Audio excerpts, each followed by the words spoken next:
Oi, meus amores, tudo bem? Sejam super bem-vindos a mais um vídeo aí do canal. Se você ainda não é inscrito, por favor, se inscreva, curta o vídeo para que ele seja mostrado para mais pessoas. Mais uma vez, eu deixo para vocês aí o vídeo, a intenção do vídeo real. Esse é meu devocional, uma coisa assim que eu resolvi fazer todos os dias, como um devocional e compartilhar com vocês. Claro, vocês não necessariamente têm que ler tanto tempo junto comigo, ou às vezes vocês estão de repente fazendo alguma atividade e acaba ouvindo. Sempre que assim que eu tô lendo, eu sempre compartilho alguma coisa que eu aprendi ou no meu curso de teologia, ou alguma coisa que eu me sinto inspirada por Deus para falar para vocês. Então, assim, nunca é uma leitura perfeita, certinha. Claro, eu falo, se vocês querem ouvir a Bíblia lida perfeitamente, tem que ser o Cid Moreira. Comigo aqui é bem formal, é para ser uma coisa como se vocês estivessem lendo em casa, mesmo como se a gente estivesse fazendo uma leitura bíblica bem nice, bem juntos, assim, bem... É pra ser assim, gente, porque se eu fosse gravar num estúdio ou fazer uma coisa perfeita, não tem necessidade, já tem isso aí na internet pra quem quiser, não é? É pra ser uma coisa pra incentivar vocês a fazerem como eu estou fazendo, todos os dias, absorvendo mais da palavra de Deus. E olha, gente, é edificante, é maravilhoso, é contagiante. Porque muitas vezes nós vamos na igreja, nós ouvimos um versículo, 2 lá e a explicação do pastor, mas é totalmente diferente de você pegar e ler o livro todo, é totalmente diferente de você pegar e ler a história inteira, do começo ao fim. Você mesmo vai ter a sua interpretação, Deus vai te inspirar de uma forma diferente, você vai falar assim, nossa, olha a sacada que eu tive aqui, olha Deus falando comigo através da Bíblia, e é exatamente essa a função maior da Bíblia, é Deus falar com você, e cada vez que você lê, às vezes você lê o mesmo livro, em uma determinada época da sua vida, Deus vai falar de uma forma com você, aí você vai lá e lê o livro em uma outra época da sua vida, e Deus vai falar de outra forma com você, e é aí que tá o surreal da Bíblia. É aí que está o imaginável da Bíblia. Você não consegue imaginar como Deus vai falar com você, a não ser que você viva esta experiência, ok? E nós estamos curtindo o livro de Daniel, que é um dos livros mais famosos da Bíblia. E apesar de não ser tão grande, já estamos quase acabando. É um livro totalmente... enérgico, é um livro que acontece muitas coisas, é um livro que mostra o poder de Deus tanto para levantar uma pessoa quanto para derrubar uma pessoa, fala de arrogância, fala de milagres, fala de confiança em Deus, é um livro super especial, não é à toa que tantas pregações, ele inspira tantos pastores, inspira tantas pessoas, porque realmente é um livro maravilhoso de ser lido, super envolvente. E vamos lá, agora nós vamos começar uma das histórias mais famosas da Bíblia. Para quem não leu essa história inteira, nós vamos estar lendo agora, que é Daniel na Cova dos Leões, capítulo 6. Vamos lá? Então vamos lá. Dário achou por bem nomear 120 satrapas para governar todo o reino, e designou 3 superiores deles, um dos quais era Daniel. Os satrapas tinham que prestar contas a ele para que o rei não sofresse nenhuma perda. Ora, Daniel se destacou tanto entre os servidores e os satrapas por suas grandes qualidades que o rei planejava tê-lo à frente do governo e de todo o império. Diante disso, os superiores e os satrapas procuraram motivos para acusar Daniel em sua administração governamental. Nada conseguiram. Gente, aqui eu acho que mostra uma coisa que muita gente vive, né? Que é perseguição no trabalho, né? Olha só, já na Bíblia nós já tínhamos essa perseguição, né? Daniel estava nada mais, nada menos do que sendo perseguido por pessoas que queriam o posto dele, que invejavam as habilidades dele. Então, nesse versículo aqui, ó, 6:3, onde fala que Daniel se destacou dentro do que ele estava fazendo, vocês podem colocar como perseguição dentro do trabalho.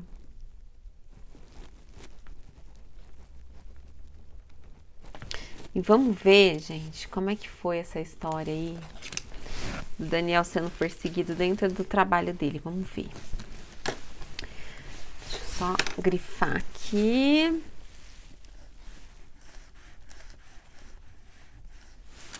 Vamos lá. Diante disso, os supervisores e os satrapas procuraram motivos para acusar Daniel em sua administração governamental, mas nada conseguiram. Não puderam achar nele falta alguma, pois ele era fiel, não era desonesto nem negligente. Finalmente, esses homens disseram: jamais encontraremos algum motivo para acusar esse Daniel, a menos que seja algo relacionado com o rei, com a lei do Deus dele. E assim os supervisores e os satrapas, de comum acordo, foram falar com o rei. Ó rei Dário, vive para sempre. Todos os supervisores reais, os prefeitos, os satrapas, os conselheiros e os governadores concordaram em que o rei deve emitir um decreto ordenando que todo aquele que orar a qualquer deus ou outro qualquer homem nos próximos 30 dias, exceto a ti, ó rei, seja tirado na cova dos leões. Agora, ó rei, emite o decreto e assina-o para que não seja alterado, conforme a lei dos medos dos persas, que não pode ser revogada. Quer dizer, eles induziram o rei que ninguém poderia orar a não ser para ele. E isso atingiria diretamente Daniel. E naquela época, quando o rei emitia e assinava um decreto, nem ele mesmo poderia voltar atrás. Aí é que está o problema. Por mais que o rei quisesse revogar, aquilo não poderia ser revogado. Então, vamos lá. E assim... Agora, ó rei, emite o decreto e assina-o para que não seja alterado conforme a lei dos medos e dos persas, que não pode ser revogada. E o rei Dário assinou o decreto. Quando Daniel soube que o decreto tinha sido publicado, foi para casa, para o seu quarto, no andar de cima, cujas janelas davam para Jerusalém. E ali fez o que costumava fazer 3 vezes por dia. Ele se ajoelhava e orava, agradecendo ao seu Deus. Então aqueles homens foram investigar e encontraram Daniel orando, pedindo ajuda a Deus. E logo foram falar com o rei acerca do decreto real. Tu não publicaste um decreto ordenando que nesses 30 dias todo aquele que fizer algum pedido a qualquer deus ou a qualquer homem, exceto a ti, ó rei, será lançado nas covas dos leões? O rei respondeu: o decreto está em vigor conforme a lei dos medos e dos persas, que não pode ser revogada. Então disseram ao rei: Daniel, um dos exilados de Judá, não te dá ouvidos, ó rei, nem o decreto que assinaste. Ele continua orando 3 vezes por dia. Quando o rei ouviu isso, ficou muito contrariado e decidiu salvar Daniel. Até o pôr do sol, fez o possível para livrá-lo. O rei, dá para ver aqui pela Bíblia que o rei ficou contrariado, que o rei não queria, né, o mal de Daniel, porque Daniel realmente fazia muito no reino, né? Ele era ótimo, só que diante de manipulação, ele teria que cumprir. E aí, como vamos ficar? Mas os homens lhe disseram: lembra-te, ó rei, de que, segundo a lei dos medos e dos persas, nenhum decreto ou edito do rei pode ser modificado. Então o rei deu ordens, eles trouxeram Daniel. E o jogaram na cova dos leões. O rei, porém, disse a Daniel: ore a seu Deus, a quem você serve continuamente, que o livre. Taparam a cova com uma pedra, e o rei o selou com o seu anel e o seu selo, e com os anéis dos seus nobres, para que a decisão sobre Daniel não se modificasse. Tendo voltado ao palácio, o rei passou a noite sem comer e não aceitou nenhum divertimento em sua presença. Além disso, não conseguiu dormir. Logo ao alvorecer, o rei se levantou e correu para a cova dos leões. Quando ia se aproximando da cova, chamou Daniel com a voz que revelava aflição. Daniel, servo do Deus vivo, será que o seu Deus, a quem você serve continuamente, pode livrá-lo dos leões? Daniel respondeu: ó rei, vive para sempre. O meu Deus enviou o seu anjo que fechou a boca dos leões. Então, não me fizeram mal algum, pois fui considerado inocente à vista de Deus. Também contra ti não cometi mal algum, ó rei. Gente, tô arrepiada! Meu Deus! Que coisa mais linda! Que coisa mais linda! Não quer dizer que os leões não tinham fome. Deus fechou a boca dos leões para que não comessem Daniel. O anjo foi e estava ali o tempo inteiro com Daniel. Então, olha que coisa mais linda. Só que o rei Dário, pela aflição, pelo jejum que ele fez, ele não queria aquilo de coração. Ele realmente queria que Daniel se salvasse. Ele acreditava que existia essa possibilidade, né? O rei se alegrou e ordenou que tirassem Daniel da cova. Quando o tiraram da cova, viram que não havia nele ferimento algum, pois ele tinha confiado no seu Deus. Olha aí, mais um versículo aqui de confiança, pura confiança, gente. Pura confiança. Na hora do aperto, o que ele foi fazer? Orar, né? Orar, foi pedir a ajuda de Deus. E isso que salvou ele, né? A confiança. Confiança. Capítulo 6, versículo 23. A Bíblia tem assim, acho que inúmeros versículos que falam de confiança, né? Do poder da confiança em Deus. E às vezes a gente reluta tanto para confiar nas coisas de Deus, né? Para confiar que Deus tem o melhor pra gente, para confiar que Deus sabe o que é melhor pra gente, porque nós achamos que nós sabemos o que é melhor pra gente. E aí nós queremos levar tudo a ferro e fogo, nós falamos: "Não, eu quero isso vai dar certo, isso é pra mim". E às vezes não é. E aí você quebra a cara, e aí você se decepciona, fica machucando, fala: "Poxa, não era para ser assim". Aí muitas pessoas às vezes se revoltam contra Deus, acham que ele é o culpado. Mas normalmente todas as vezes que dá errado na nossa vida, se nós pararmos para analisar desde o começo, os culpados somos nós mesmos. Somos nós mesmos que fomos diante daquilo que nós queremos, nós não pedimos uma direção para Deus. E Daniel aqui, ele confiou 100% em Deus, pediu uma direção e entrou na cova dos leões sabendo que ele ia ser salvo. Daniel sabia o tempo todo que ele seria salvo. E por ordem do rei, os homens que tinham acusado Daniel foram atirados à cova dos leões junto com as suas mulheres e seus filhos. E antes de chegarem ao fundo, os leões os atacaram e despedaçaram todos os seus ossos. Fofoca gera maldição. Olha aqui mais um versículo de fofoca. E olha só, a fofoca desses caras foi uma maldição, não para eles apenas, porque se o rei tivesse atirado só eles, né? Mas atirou toda a família deles. Olha só, a fofoca, a maldade deles gerou uma maldição para toda a família deles. Todos eles pagaram um preço pela fofoca que eles foram fazer. Então o rei Dário escreveu aos homens de todas as nações, povos, línguas de toda a terra: paz e prosperidade. Estou editando um decreto para que em todos os domínios do império os homens temam e reverenciem o Deus de Daniel, pois é ele o Deus vivo e permanece para sempre. O seu reino não será destruído, o seu domínio jamais acabará. Ele livra e salva, faz sinais e maravilhas nos céus e na terra. Ele livrou Daniel do poder dos leões. Assim Daniel prosperou durante os reinados de Dário e de Círio, o persa. Quer dizer, Daniel se destacou no reinado de Nabucodonosor, depois ele se destacou nesse reinado dos persas. Daniel ia se destacando, não importasse quem era o rei, porque Deus estava com ele ali, mostrando as maravilhas, mostrando o poder dele. Não importava quem estava no poder mais alto, isso não importa para Deus. Quem é que está lá em cima, na chefia ou em qualquer outro lugar, isso é irrelevante para Deus. Se você tiver que se destacar, Deus vai te destacar, independente de onde você esteja. Independente do lugar que você esteja, se você confiar em Deus, se você estiver com Deus, você vai se destacar.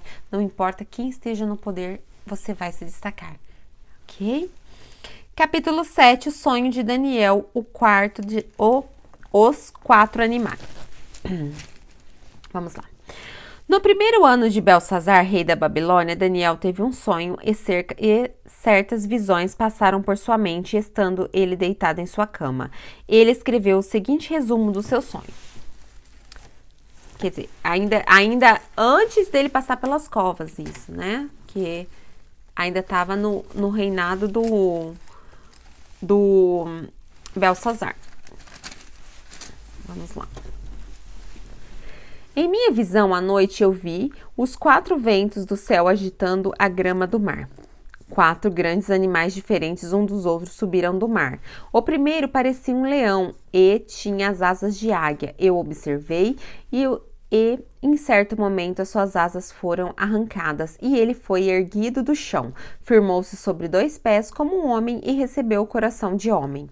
A seguir vi um segundo animal que tinha a aparência de um urso e ele foi erguido por um dos seus lados e na boca entre os dentes tinha 3 costelas.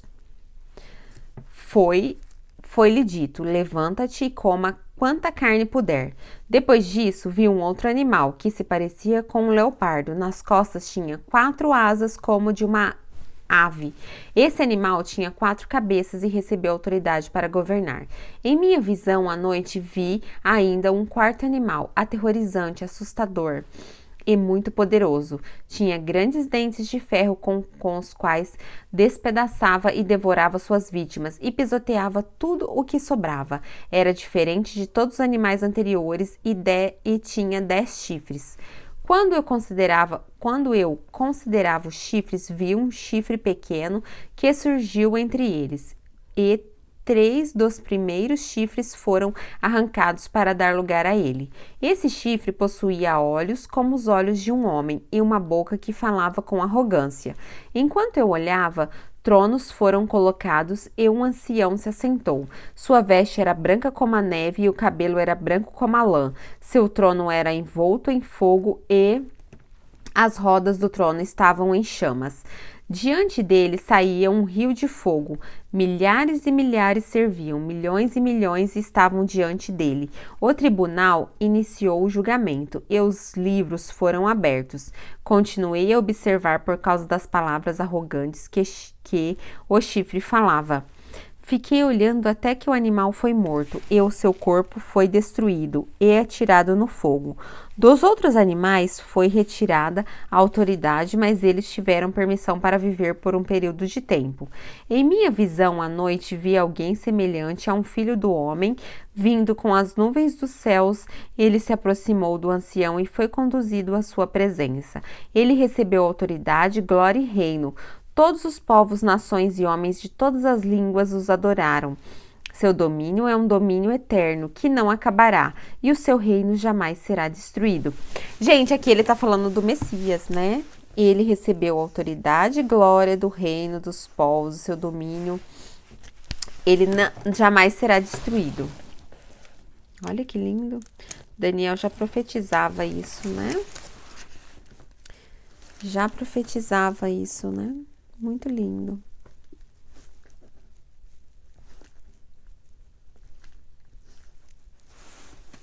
A interpretação do sonho. Eu, Daniel, fiquei agitado em meu espírito e as visões que passaram pela minha mente me aterrorizaram. Então me aproximei de um dos que ali estavam e lhe perguntei o significado de tudo aquilo que tinha visto. Ele me respondeu dando-me essa interpretação. As 4 grandes animais são 4 reinos que se levantarão na terra, mas os santos do Altíssimo receberão o reino e o possuirão para sempre, sim, para todo sempre.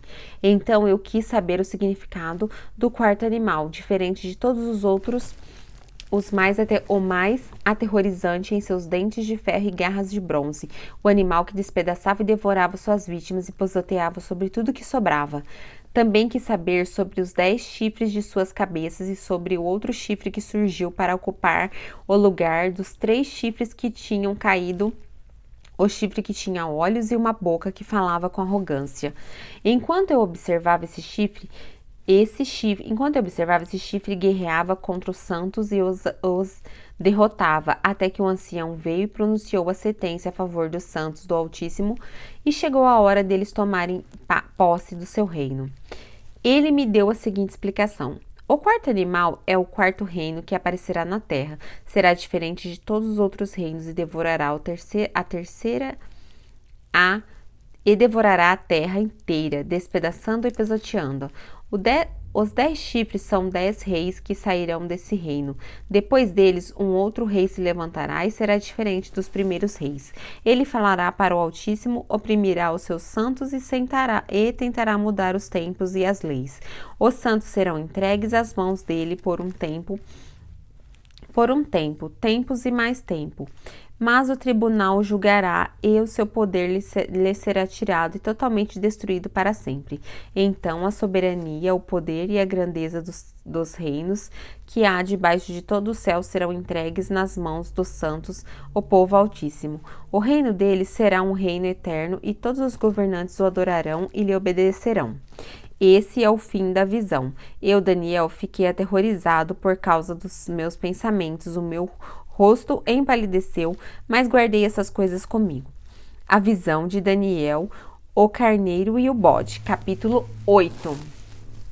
No terceiro ano do reinado de rei Belsazar, eu, Daniel, tive outra visão, a segunda. Na minha visão, eu vi uma cidade de Sussã, na província de Elão. Na visão, eu estava junto ao canal de Uala. Olhei para cima e diante de mim, junto ao canal, estava um carneiro. Meus 2 chifres eram compridos, um mais que o outro, mas o mais comprido cresceu depois do outro. Observei o carneiro enquanto ele avançava para o oeste, para o norte e para o sul. Nenhum animal conseguia resistir-lhe e ninguém podia livrar-lhe de seu poder. Ele fazia o que bem desejava e foi ficando cada vez maior. Enquanto eu considerava isso, de repente um bode com um chifre enorme entre os olhos veio do oeste, percorrendo toda a extensão da terra sem encostar no chão. Ele veio na direção do carneiro dos 2 chifres que eu tinha visto ao lado do canal e avançou contra ele com uma grande fúria. Eu o vi atacar furiosamente o carneiro, atingi-lo e quebrar os seus 2 chifres. O carneiro não teve forças para resistir a ele, o bode o derrubou no chão e pisoteou, e ninguém foi capaz de livrar o carneiro de seu poder. O bode tornou-se muito grande, mas no auge de sua força, o seu grande chifre foi quebrado e em seu lugar cresceram 4 chifres enormes na direção dos 4 ventos da terra. De um deles saiu um pequeno chifre que logo cresceu um poder na direção do sul, do leste da terra magnífica. Cresceu até alcançar o exército dos céus e atirou na terra na parte do exército das estrelas e as pisoteou. Tanto cresceu que chegou a desafiar o príncipe do exército, supriu o sacrifício diário oferecido ao príncipe, e o local do santuário foi destruído. Por causa da rebelião, o exército dos santos e o sacrifício diário foram dados ao chifre. Ele tinha êxito em tudo o que fazia, e a verdade foi lançada por terra. Então, ouvi 2 anjos conversando e um deles perguntou ao outro: quanto tempo durarão os acontecimentos anunciados por esta visão? Até quando será suprimido o sacrifício diário e a rebelião devastadora prevalecerá? Até quando o santuário e o exército ficarão entregues ao poder do chifre e serão pisoteados? Ele me disse: isso tudo levará 2.300 tardes e manhãs, enquanto o santuário será consagrado. A interpretação da visão. Enquanto eu, Daniel, observava a visão e tentava entendê-la, diante de mim apareceu um ser que parecia homem. Eu ouvi a voz de um homem que vinha do Ulaai. Gabriel, dê a esse homem o significado da visão. Quando ele se aproximou de mim, fiquei aterrorizado e caí prostrado. Ele me disse: filho do homem, saiba que a visão refere-se aos tempos do fim. Enquanto ele falava comigo, eu, com o rosto em terra, perdi os sentidos. Então ele tocou em mim e me pôs de pé. E disse: vou contar a você o que acontecerá depois no tempo da ira, pois a visão se refere ao tempo do fim. O carneiro de 2 chifres que você viu representa os reis da Média e da Pérsia. O bode peludo é o rei da Grécia. E o grande chifre entre os seus olhos é o primeiro rei. O 4º chifre que tomaram lugar no chifre que foi quebrado são os 4 reis. Seus reinos surgirão da nação daquele rei, mas não terão o mesmo poder. No final do reinado deles, quando a rebelião dos ímpios tiver chegado ao máximo, surgirá um rei de duro semblante, mestre em astúcias. Ele se tornará muito forte, mas não pelo seu próprio poder. Provocará devastações terríveis e será bem-sucedido em tudo o que fizer. Destruirá os homens poderosos e o povo santo. Com o intuito de prosperar, ele enganará a muitos e se considerará superior aos outros. Destruirá muitos que nele confiam. Esse insurgirá contra o príncipe dos príncipes. Apesar disso, ele será destruído, mas não pelo poder dos homens. A visão das tardes e das manhãs que você recebeu é verdadeira. Cele, porém, a visão, pois refere-se ao futuro distante.